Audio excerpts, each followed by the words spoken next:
আপনি যে বললেন একটু না, তারপরে কথা দাঁড়ান।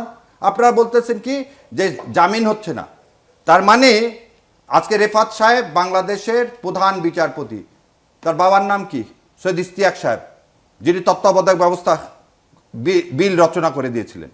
আপনি এই উদ্বুত্তনের ফসলে যে বিচার ব্যবস্থা তৈরি হয়েছে, আপনি সেই বিচার ব্যবস্থা, ফজলুর রহমান যেমন বলতেছে আমি মানি না ট্রাইব্যুনালকে, আপনিও তখন বলতেছেন আমার সাংবাদিককে মিথ্যা মামলায় যদি জড়িত করে, তো একটা মামলায় দেখান না কেন আপনার পত্রিকা রিপোর্টে?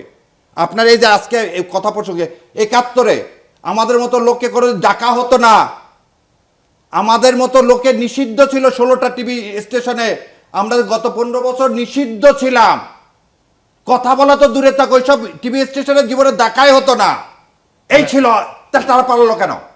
শ্যামলরা পালালো কেন? আমি আর জাতির সামনে আরো একটা কথা বলে দিই, যে শেখ হাসিনা আসার ১৩ দিনের মাথায় জিয়াউর রহমানকে হত্যা করা হলো, এবং শেখ হাসিনা সেদিন কেন আখাউড়া দিয়ে ইন্ডিয়াতে পালায় যেতে চাইছিল, কেন?